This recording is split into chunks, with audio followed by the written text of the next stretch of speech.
Il est 20h, bienvenue à tous. Dans l'actualité sur RTI 1 ce 31 janvier, le vice-président de la République est rentré de Rome. Thiemoko Meïlie Koné y a représenté le chef de l'État au tout premier sommet Italie-Afrique.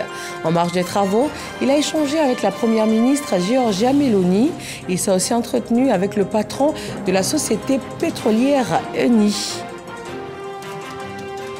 La cérémonie solennelle d'ouverture de la première session 2024 du Sénat a eu lieu ce mercredi à Yamoussoukro. La présidente Kandia Camara a annoncé l'examen dans les prochains jours de 6 projets de loi. Elle a aussi transmis tous les encouragements du Sénat aux éléphants de Côte d'Ivoire pour la suite de la Coupe d'Afrique des Nations. Et puis en Éthiopie, les autorités du Tigré comptent 400 personnes mortes de faim. C'est une zone qui dépend fortement de l'aide humanitaire. Celle-ci a été suspendue pour détournement généralisé de la nourriture ensuite revendue sur le marché local. Bonsoir à tous. Pas de match aujourd'hui, 31 janvier. Le journal retrouve son heure habituelle ce soir. Prochaine rencontre de la Coupe d'Afrique des Nations, vendredi avec l'ouverture des quarts de finale.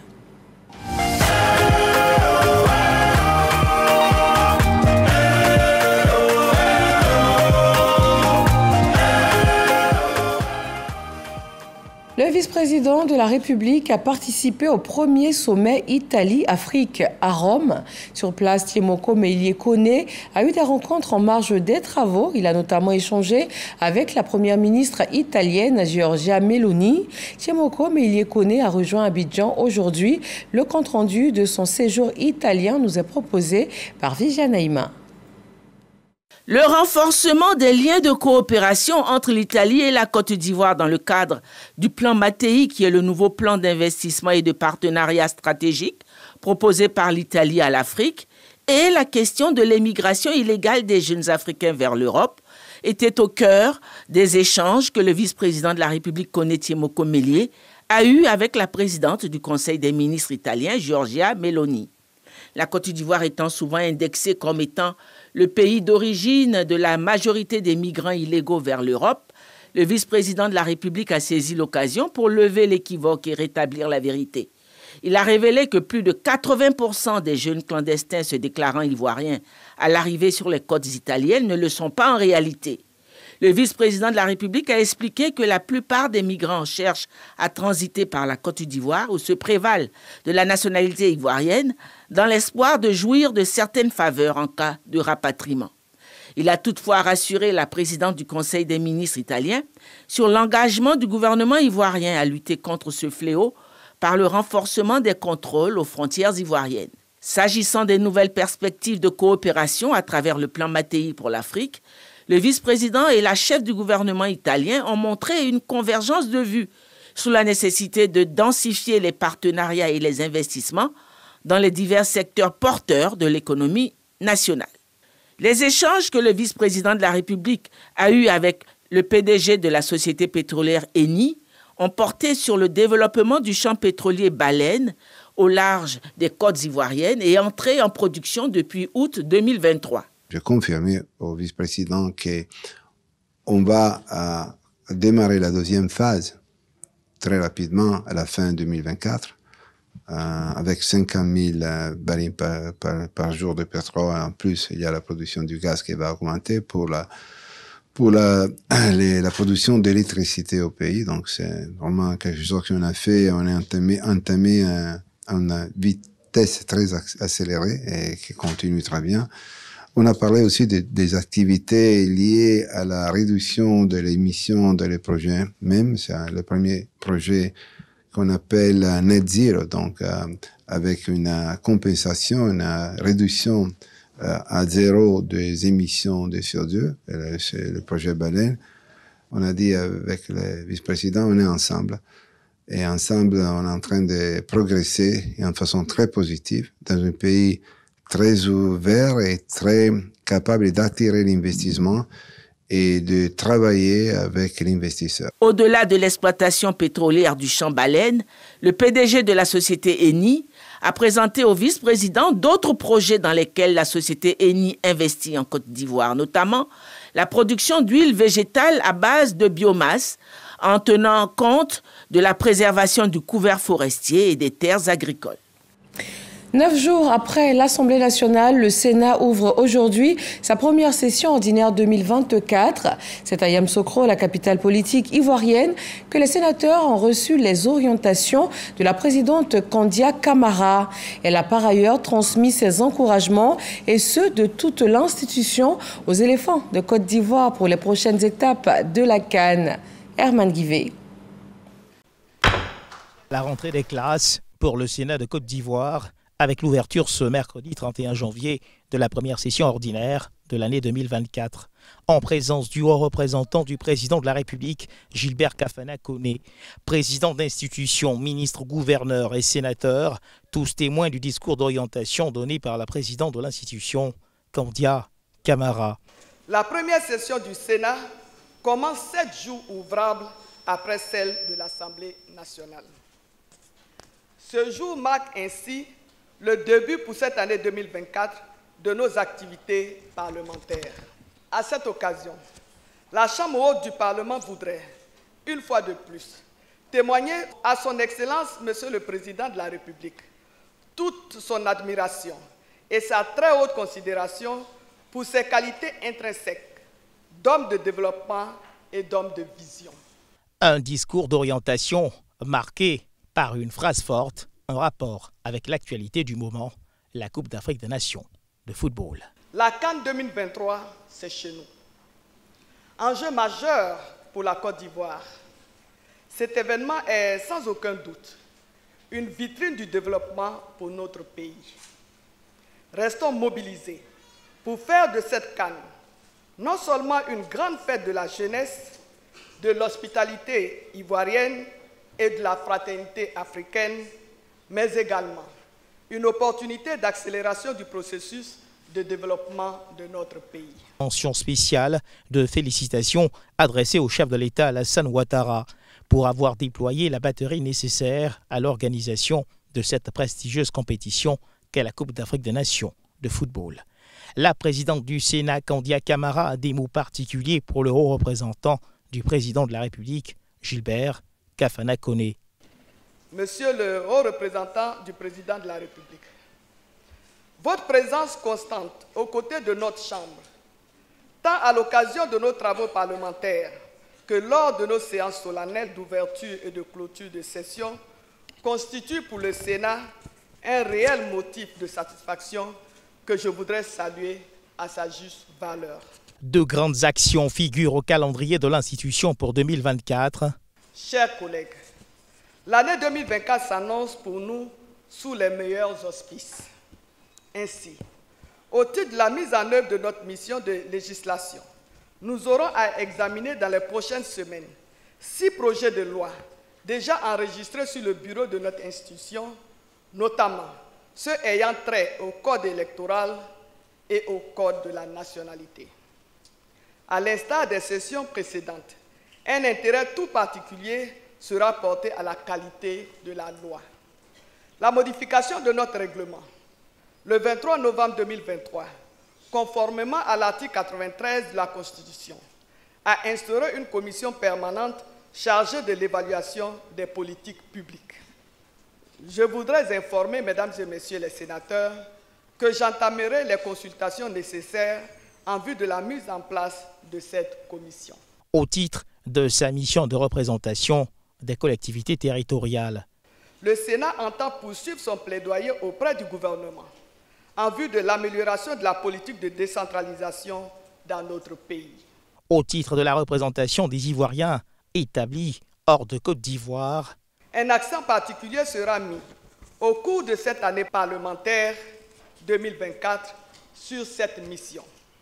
Par la représentation des Ivoiriens de l'extérieur, la Chambre haute du Parlement est un relais essentiel de communication entre notre pays et l'extérieur.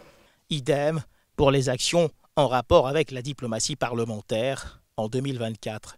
Nous poursuivrons le maillage de nos relations de coopération bilatérale et multilatérale, tant sur le plan national qu'international.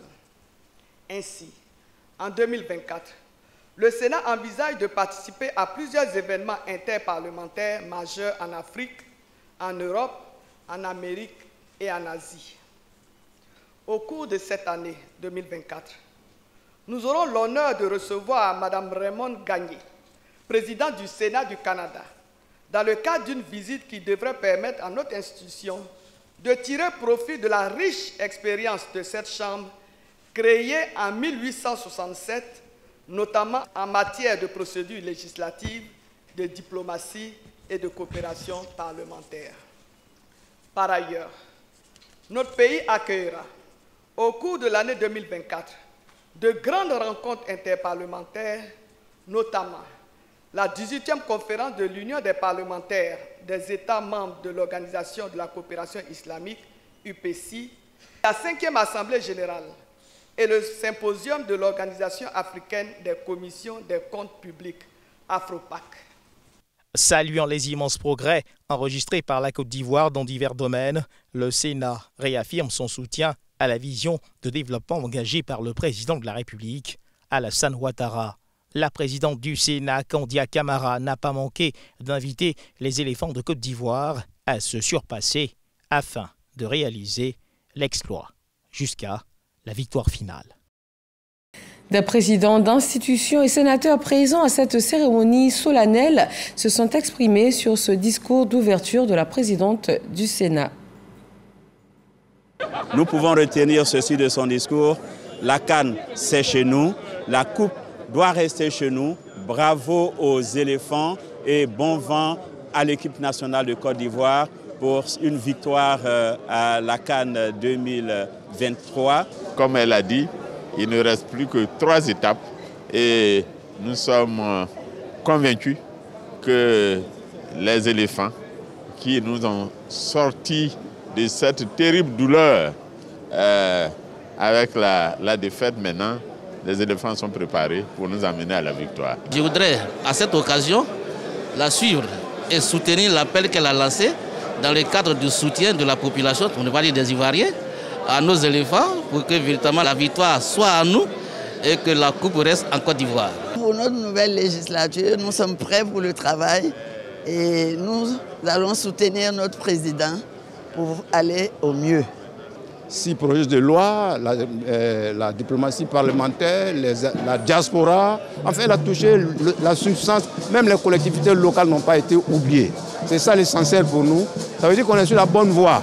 Et nous sommes prêts à l'épauler, à faire notre rôle. Pour l'année à venir, il faudra renforcer la diplomatie et la coopération parlementaire internationale. Ensuite, organiser un grand forum pour la diaspora. Donc l'organisation de ce forum avec la diaspora est très importante. Nous aurons beaucoup de projets de loi à examiner, certainement des propositions de loi. Et nous allons le faire avec beaucoup d'attention, tant nous sommes conscients du rôle que nous jouons au service de la nation. Le Sénat a le droit maintenant de veiller à la construction et au renforcement de ces collectivités territoriales en jetant un regard scientifique, critique sur la gestion même des deniers publics donnés à ces collectivités territoriales pour que les populations des collectivités territoriales puissent en tirer profit. C'est un grand discours qui embrasse l'ensemble des préoccupations de la nation. C'est dire que le Sénat est prêt à jouer sa partition dans le développement de la nation. Bien entendu, nous nous battrons aussi dans le cadre de ce qu'elle a indiqué pour qu'il y ait des transferts effectifs et conséquents de moyens à ces collectivités territoriales pour bien jouer leur rôle. Nous prions Dieu que nous soyons à la mesure, à la hauteur, pour que ces textes soient analysés en tenant compte de l'intérêt de toute la population ivoirienne. Le Sénat va jouer son rôle pour contribuer à apporter le bonheur aux Ivoiriens, pour améliorer les lois qui sont extrêmement importantes pour la vie de la nation. Je retiens principalement la visite de la présidente du Sénat du Canada, avec qui nous aurons quand même des relations très fortes. La présidente du Sénat a dit que la diaspora ivoirienne sera une priorité pour le Sénat. L'évaluation des politiques publiques, qui est une nouvelle commission qui va vraiment apporter beaucoup dans l'accompagnement et dans la mise en œuvre des programmes gouvernementaux qu'on a à travers le plan national de développement qui est en train d'être mis en œuvre. À écouter le discours, n'est-ce pas, de la présidente, la Côte d'Ivoire marche. Nous devons donc tous aider nos autorités à ce que la Côte d'Ivoire avance. Toutes choses passent. Aujourd'hui, c'est le temps du président Alassane, que les Ivoiriens le soutiennent dans sa marche pour la vision qu'il a, la vision, je dis bien éclairée, qu'il a pour la Côte d'Ivoire. Cette ouverture de la première session 2024 de la Chambre haute du Parlement ivoirien a comme un air de rentrée des classes pour les sénateurs. Comment la période des vacances sénatoriales a-t-elle été utilisée et que présage ce retour? Kader Sogodogo leur a posé la question, sans reportage. Accolade chaleureuse poignée de main, des symboles de retrouvailles heureuses pour les sénateurs. Ils reviennent de vacances. C'est la reprise avec la cérémonie solennelle d'ouverture de la première session ordinaire 2024. Ces vacances sénatoriales auront duré 1 mois, une période durant laquelle chaque sénateur a profité pour faire œuvre utile. Pendant ces vacances, nous nous sommes approchés plus de la population, parce que comme je l'ai dit, nous sommes une institution de proximité aussi, et nous avons essayé de faire le rapport des travaux que nous avons eus en assemblée ici, à la population, pour que nous soyons en phase. Les vacances ont été très bonnes. D'abord au niveau de la santé, tout ça s'est bien passé. Et puis on est tombé dans la période de la compétition sportive. Et vous savez très bien que dans chaque région, on a mis en place un système qui englobe tout le monde et qui permet à tout le monde vraiment de s'amuser pleinement. Nous revenons des vacances. Je suis allé rendre visite à mes parents, à mes petits-enfants. Et nous avons été tous heureux de nous revoir et de nous dire des choses. Et je reviens là avec bonheur et avec joie, rejoindre mes collègues pour participer à la vie active de notre pays. Fini donc le temps des vacances. Comment les sénateurs entrevoient-ils ce retour? Ce retour des vacances pour le groupe parlementaire va être placé vraiment sous l'auspice d'un travail. Nous prévoyons pour cette année, dans la matrice d'activité, la mise en place, le premier objectif à atteindre dans notre matrice vise donc au renforcement, à assurer effectivement la bonne gouvernance. Comme la première législature, nous avons beaucoup travaillé et je pense que cette deuxième législature s'annonce très bonne et nous sommes prêts. Nous sommes en bonne santé, nous sommes venus pour prendre notre place. Nous sommes prêts à aborder le travail ainsi qu'à examiner tous les projets de loi qui nous seront soumis. Un seul point était à l'ordre du jour de cette cérémonie solennelle de rentrée. Le discours d'orientation de la présidente du Sénat, Kandia Kamisoko Kamara. Conformément à l'article 94 nouveau de la Constitution, cette première session court de janvier à juin 2024. La seconde s'ouvrira en octobre pour se refermer en décembre 2024. Vous l'avez entendu dans son discours d'ouverture, la présidente du Sénat a réaffirmé tout son soutien et celui des sénateurs aux éléphants de Côte d'Ivoire. Le pays tout entier se prépare pour la rencontre Côte d'Ivoire-Mali de ce samedi à Bouaké.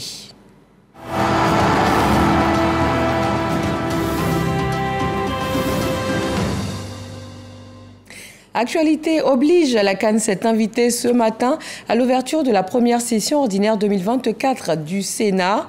La récente victoire des éléphants de Côte d'Ivoire suscite de l'optimisme chez les parlementaires. Mahama Traoré. Avant l'ouverture des travaux de la première session 2024, les sénateurs décortiquent l'actualité des vacances parlementaires, celles liées notamment à la CAN 2023 qui se déroule en Côte d'Ivoire depuis le 13 janvier dernier. Moi, j'ai pratiquement fait plusieurs stades. J'ai été à San Pedro, j'ai été à Bouaké, j'ai été à Korogo, je serai encore à Bouaké. Le président de la République s'est tellement investi dans cette CAN et avec lui toute la Côte d'Ivoire. Nous étions à Ebempe. Quand vous avez vu le stade d'Ebempe, que vous avez vu le stade Bernabéu, nous n'envions pas le stade de Barcelone, encore moins le stade de Madrid. Si en parler suscite tant d'enthousiasme et de passion, c'est que les sénateurs, à l'instar de l'ensemble des Ivoiriens, savourent encore la victoire des éléphants de Côte d'Ivoire sur les champions en titre sénégalais en 8e de finale lundi dernier. Les yeux sont à présent rivés sur la suite de la compétition pour les membres de la Chambre haute du Parlement. Le sacre est maintenant à portée après les mésaventures de la sélection ivoirienne au premier tour. Ce qu'on vient de voir cette semaine-là, nous avons tout l'espoir que la Côte d'Ivoire ira très loin et même pourquoi pas en finale. Je leur dis tout simplement, la Côte d'Ivoire a confiance en vous. Allez-y, donnez le meilleur de vous-même et la coupe restera en Côte d'Ivoire. Les éléphants ont démontré qu'ils ont pris conscience que c'est une nouvelle âme qui est en eux. Et j'espère que nous prendrons la coupe. Ils ont 28 millions d'habitants qui sont derrière eux, donc ça peut leur donner au fait de l'engouement et surtout être confiants pour la suite. Les éléphants se sont réveillés.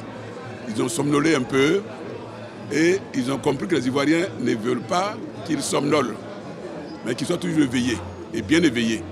Et nous sommes très fiers des éléphants. Je suis sénateur du Tonpi, donc j'ai fait un tour dans les forêts des montagnes et je suis revenu et je suis convaincu qu'on aura la coupe. La tempête est passée, nous avons souffert, nous sommes revenus en vie.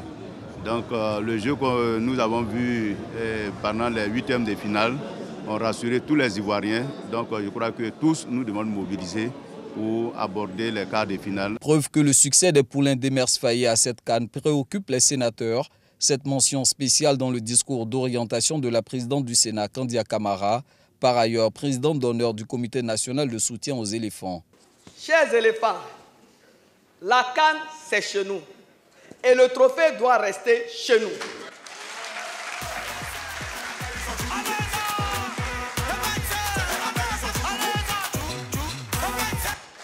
Vous avez montré au peuple ivoirien que vous pouvez le faire. Faites-le pour le premier capitaine des éléphants, son Excellence M. Alassane Ouattara, président de la République. Faites-le pour le peuple ivoirien qui vous aime et vous adule tant. Faites-le pour vous-même, pour l'amour que vous avez pour votre patrie et pour la fierté que vous avez d'arborer le maillot national et de représenter la nation tout entière. Optimistes, les sénateurs promettent d'être en grand nombre au stade de la paix de Bouaké samedi prochain et donner de la voix afin de pousser les éléphants de Côte d'Ivoire à la victoire face aux aigles du Mali, comme ils l'ont toujours fait lors des précédents matchs. En attendant, nous restons sur place à Yamoussoukro. Le stade Charles Konan Banny a été le témoin privilégié de la qualification de la Côte d'Ivoire pour les quarts de finale.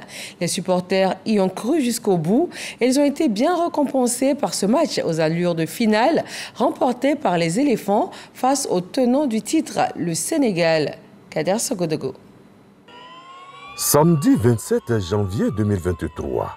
Il est 18h GMT lorsque le bus transportant les éléphants de Côte d'Ivoire arrive à Yamoussoukro. Les Ivoiriens sont là pour les accueillir dans une liesse populaire. Une action qui marque le point de départ d'une belle expédition. Il faut le dire net, Aurier et ses camarades ont eu du mal à sortir de la première phase de poule. Une victoire et 2 défaites. Sauvés in extremis par le rang de 4e meilleur 3e. Pour affronter à Yamoussoukro le Sénégal, détenteur du trophée, auréolé d'un parcours sans faute en poule. Les Ivoiriens vont croire à ce qui est perçu comme un miracle. La mobilisation s'organise. Les transporteurs jouent leur partition. Plus de 300 opérateurs du secteur du transport sont à Yamoussoukro en ce moment avec un convoi de plus de 8 cars pour dire que la Côte d'Ivoire aujourd'hui attire l'attention de l'Afrique et du monde à travers la CAN. Les éléphants vont remporter et vont se qualifier pour les quarts de finale de la Coupe d'Afrique des Nations de football. Pour le voyage de Yamoussoukro, les Ivoiriens, dans toute leur diversité, sont là. Connaissant les joueurs ivoiriens, comme on le dit, découragement n'est pas ivoirien. Je suis sûr que pour ce match Sénégal-Côte d'Ivoire, nos jeunes gens donneront le meilleur d'eux-mêmes et feront en sorte que la Côte d'Ivoire s'en sorte avec la qualification en poche. La Côte d'Ivoire battra le Sénégal. Je l'affirme parce que vous savez, quand on voit la CAN de chez nous, quand on voit tout ce que le président Ouattara a fait, on ne peut que lui rendre hommage. La place Jean-Paul II, transformée en village à Cannes, est bondée de monde. Le Sénégal mène au score 1-0. Les Ivoiriens sans relâche soutiennent leur équipe. Quand arrive le pénalty et l'égalisation, les rues sont prises d'assaut. On va les faire Après la prolongation, les tirs au but. Un autre moment de pression. Chaque éléphant, en ce qui le concerne, fera preuve de responsabilité. Caissier pour clôturer et ouvrir la porte des quarts de finale.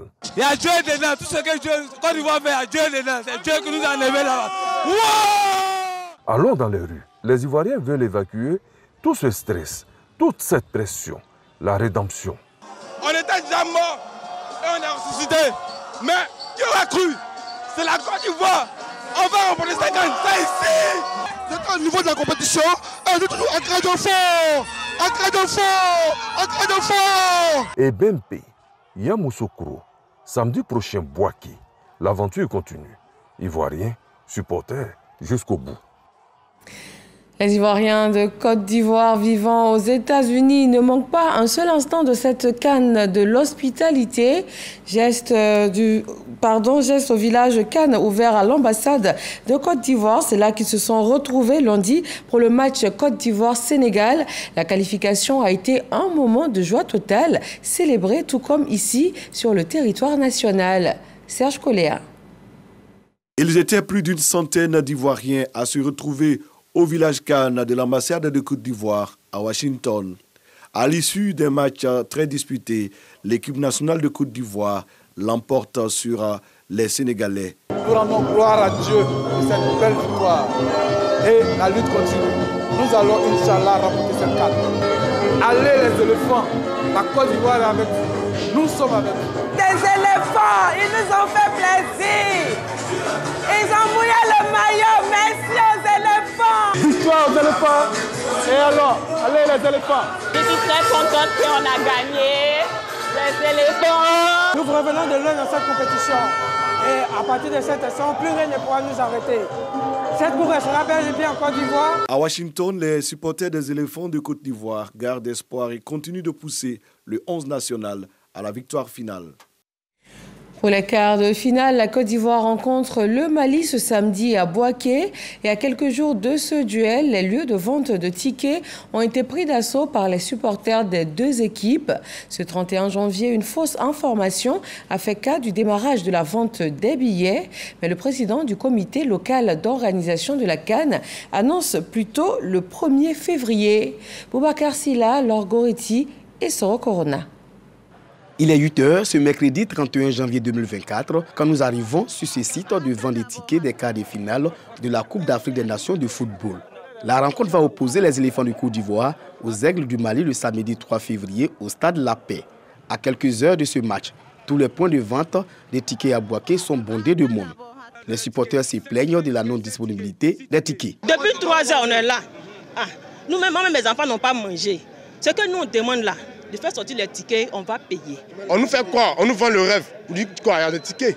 Et on arrive maintenant, il n'y a pas trop de tickets. Nous avons besoin des tickets. Ici, c'est Boaké, c'est comme Marseille. Quand nous sommes arrivés, il faut dire que le responsable ticket qui était dans le bureau, il nous a fait savoir qu'il a reçu un coup de fil de ses responsables Cocan, donc qui disait d'arrêter la vente des tickets.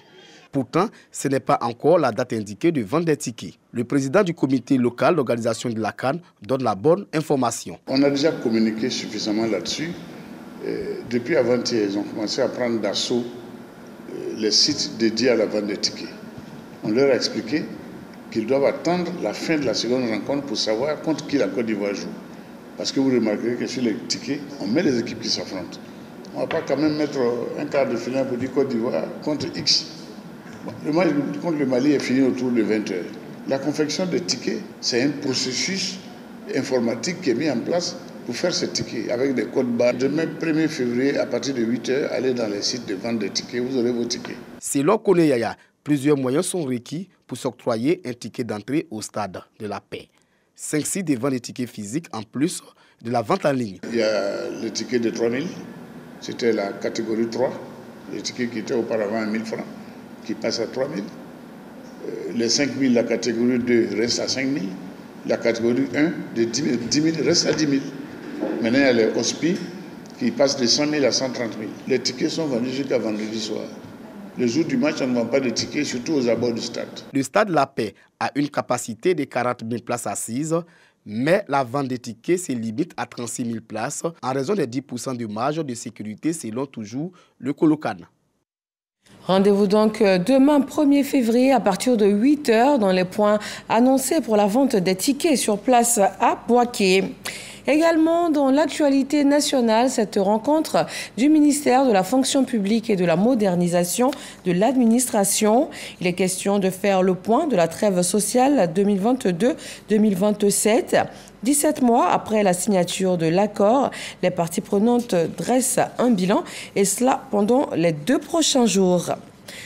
Au ministère des Ressources animales et halieutiques, on donne les grandes orientations pour 2024. Les acteurs du secteur s'engagent à relever les défis à venir. Le ministre Sidi Touré les a exhortés à s'approprier la politique nationale de développement de l'élevage, de la pêche et de l'aquaculture. Elle met un accent particulier sur la bonne gouvernance, la modernisation et le renforcement du cadre institutionnel et réglementaire. Jean-Michel Kouadio, à Boussanogo. 23 projets et 11 centres d'application spécialisés au métier de l'élevage. La création du comité sectoriel de dialogue social, favorisant un cadre d'échange permanent. Quelques actions entreprises au cours de l'année précédente par le ministère des Ressources animales et halieutiques. Pour cette nouvelle année, le dit ministère s'engage à relever de plus grands défis. Le développement de ces projets et centres d'application spécialisés va se poursuivre pour l'atteinte des objectifs dans le secteur des ressources animales et halieutiques. Au plan social, en 2023, nous avons créé le comité sectoriel de dialogue social selon les orientations de Son Excellence, Monsieur le Président de la République, ce qui a permis d'avoir un cadre d'échange permanent avec nos partenaires sociaux, qui sont en l'occurrence les syndicats de notre ministère. Je voudrais me réjouir de la bonne collaboration qui existe au sein de ce comité entre les responsables syndicaux et l'administration. Avec vous, chaque jour qui passe correspond à un nouveau défi. Pour toutes ces raisons, l'ensemble du personnel du MIRA, par ma voix, vous dit merci. Merci pour le travail abattu, pour votre ouverture d'esprit et pour votre capacité à anticiper. 15 véhicules, 21 ordinateurs et 250 motos ont été mis à la disposition des agents et acteurs du secteur en 2023. Cette année 2024, le ministre des Ressources animales et halieutiques, Sidi Timoko Touré, entend accentuer ses actions pour le bien-être de ses collaborateurs. Le ministère de l'Enseignement technique trace lui aussi les grandes lignes pour cette année. Les directions générales, structures sous tutelle et partenaires se sont retrouvés pour cette étape importante en tout début d'année. Jean-Marc Djadji. L'inspection générale, les directions générales et structures sous tutelle du ministère de l'Enseignement technique, de la formation professionnelle et de l'apprentissage, mobilisés au foyer du lycée technique d'Abidjan. À l'invitation du ministre Kofi Nguessan, il dresse le bilan des initiatives de l'année 2023. La rénovation de 10 programmes de formation, le recrutement et l'instruction de plus de 10 000 jeunes dans le cadre de l'école de la deuxième chance ont notamment été relevés par les acteurs du système de l'apprentissage. La création et l'ouverture d'une classe préparatoire option technologie et sciences industrielles au lycée technique d'Abidjan, établissant un tremplin pour nos élèves des lycées techniques vers des études supérieures et des carrières d'ingénieurs. En plus des révisions, le ministre Kofi Nguessan fait part des nouveaux défis. Il s'agit de redynamiser le partenariat avec le secteur productif, notamment le secteur privé, pour une plus grande implication des entreprises à divers niveaux. Le premier niveau, c'est la révision des programmes avec l'adoption de l'approche par compétences et la construction de centres de développement et de gestion des curricula. Une participation accrue des entreprises à la gouvernance des établissements avec l'adoption de nouveaux statuts pour les établissements. À l'issue de ces échanges, les acteurs clés du secteur de l'enseignement technique, de la formation professionnelle et de l'apprentissage se sont engagés à repenser leur stratégie de management. Direction la Bagoué dans le nord-ouest ivoirien, Bruno Nabagné-Koné, président du conseil régional, a eu une rencontre avec les forces vives de la région. Le développement en pole position lors de ces échanges. Charles Tatou. Janvier, mois marquant le début de la nouvelle année, tire à sa fin. Mais les jours restants sont encore opportuns pour dévoiler les projets réalisables au cours de l'année 2024. En témoigne cette rencontre initiée à couteau au domicile du ministre de la Construction, du Logement et de l'Urbanisme. Elle a permis aux représentants des forces vives de l'ensemble de la région de la Bagoué d'échanger avec le ministre Bruno Nabandiokone, par ailleurs président du conseil régional de la Bagoué, sur les questions de développement. Un redécollage de la Bagoué qui nécessite des investissements dans plusieurs secteurs d'activité, dont certains financements en faveur de l'autonomisation proviendront à 100% de l'équipe du conseil régional. Les bénéficiaires de ces financements, notamment les jeunes et les femmes, ne cachent pas leur joie. Dès votre élection, vous avez initié ce qu'on a appelé les fonds PNK. 100 millions mis à la disposition de la jeunesse de la Bagoué, 100 millions mis à la disposition des femmes de la Bagoué. C'est exceptionnel et pour ça nous voudrons vous dire merci. L'occasion était aussi belle pour le ministre Bruno Nabandiokone, exprimant sa reconnaissance à la population de la Bagoué et au chef de l'État Alassane Ouattara, non sans exhorter ses administrés au maintien de l'esprit de paix et de cohésion sociale, gage du développement. Ma seule préoccupation, c'était celle-là, que la Bagoué n'aille pas dans un sens différent de celui qui a été montré par le chef de l'État. Parce que si nous l'avions fait, nous aurions manqué de respect au chef de l'État. Si nous l'avions fait, nous aurions retardé notre région. Parce que si vous refusez d'écouter quelqu'un, mais pourquoi demain il va s'obliger à vous aider? Les danses du terroir et le partage d'un repas ont ponctué la cérémonie. À Touba, ville de l'ouest du pays, le conseil municipal définit également les priorités pour cette année. Dans le même temps, le maire s'assure de la bonne exécution des projets initiés l'an dernier. Moussa Sanogo a visité plusieurs chantiers afin d'évaluer les programmes d'assainissement et de la voirie de Touba. Léon Brou. Touba, chef-lieu de la région du Bafing. Plus de dépôts sauvages d'ordures dans la commune. Avant, les ordures étaient déjà partout dans le marché, tout l'hangar, tout les ordures. Pas lui, personne n'était sur les gens. Parce que c'est ici, on fait tout. Surtout quand il pleut, non. Tout là, ça devient bizarre. La boue, ça sent. Dieu merci, on a un mec qui s'occupe de la ville. Comme la salubrité, la modernisation de Touba pointe du nez avec des feux tricolores, des caméras de surveillance et l'aménagement de la voirie. Une dynamique impulsée par le premier magistrat de la commune sur le terrain pour s'assurer de la mise en œuvre effective de son programme de salubrité et d'assainissement de Touba. Dans le passé, la voie n'était pas ouverte telle que ça y est. Aujourd'hui, on voit l'ouverture de la voie, en même temps le bitumage. Bon, tout ce secteur était en poussière avant. Aujourd'hui, vraiment, la poussière est en train de diminuer. Bon, franchement, ça nous va droit au cœur. Le programme de salubrité et d'embellissement de Touba, le maire l'a lancé en fin d'année dernière à travers la distribution de 1000 bacs à ordures et les travaux de réhabilitation de la voirie de sa commune. Moussa Sanogo réaffirme sa vision du développement, question de donner un coup d'accélérateur au projet en cours. Actualité sportive oblige, le maire de Touba offre à ses administrés un village Cannes, invitant tout le Bafing à se mobiliser autour de la canne de l'hospitalité. Les policiers à la retraite vont pouvoir bénéficier d'une couverture santé. Ils seront pris en charge grâce à un accord de partenariat entre le Fonds de prévoyance de la police nationale et la SEGRAE. Un accord de 3 ans renouvelable vient d'être signé au siège de l'institution de prévoyance sociale. Ismaël Evradeo et David Soyo.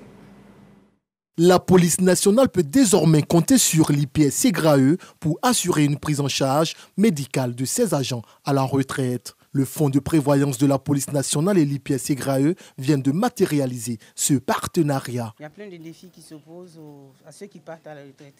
Mais le véritable défi, c'est le défi de la prise en charge médicale. Une fois que vous êtes parti à la retraite, vous n'arrivez plus à vous soigner parce que vous n'avez plus la couverture. Donc aujourd'hui, cette convention avec la SEGRAE nous permet aujourd'hui de prendre en charge les retraités de la police nationale. L'accord s'inscrit dans la vision du gouvernement, celle de faire reculer la précarité dans toutes ses formes. La santé à la retraite constitue une préoccupation majeure pour tous les retraités.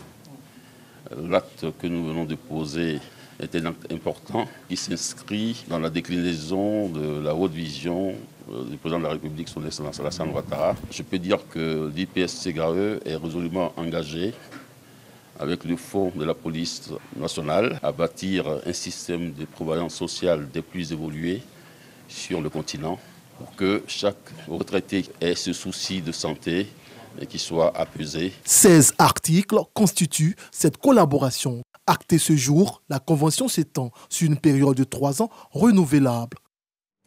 Dans l'actualité internationale, en Éthiopie, les autorités du Tigré comptent 400 personnes mortes de faim.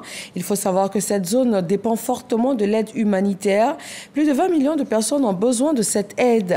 Elle a pourtant été suspendue par le Programme alimentaire mondial depuis des mois en raison d'un détournement généralisé de la nourriture, ensuite revendue sur le marché local. Les enquêtes en cours ont permis, selon les autorités, l'arrestation de plus de 200 personnes impliquées. L'Organisation des Nations Unies travaille en ce moment à améliorer la traçabilité de ces denrées alimentaires, le signalement des vols. La redistribution ne dépendra qu'à l'assurance que la nourriture parvienne effectivement aux populations dans le besoin. Et puis, pour terminer, cette information venant du ministère des Transports, le ministre des Transports informe les usagers de la route et les forces de l'ordre que la circulation est interdite pour les véhicules poids lourds dont le poids total en charge excède 10 tonnes du vendredi 2 février 2024 à 23h59 au dimanche 4 février 2024 à 21h sur les axes routiers ci-après. Autoroute Abidjan, Yamoussoukro, Bouaké, A3, Bouaké, Katiola. Pendant la période ci-dessus mentionnée, la circulation des gros camions est également interdite à l'intérieur de l'agglomération de Bouaké. En vue de permettre l'approvisionnement des ménages, la circulation sans restriction d'horaire des véhicules poids lourds dont le poids total en charge excède 10 tonnes affectés à la livraison des bouteilles de gaz butane et d'hydrocarbures dans l'agglomération de Bouaké est exceptionnellement autorisé. Et c'est signé Amadou Kone, ministre des Transports. C'est tout pour ce rendez-vous de l'actualité sur RTI 1. Excellente fin de soirée à tous.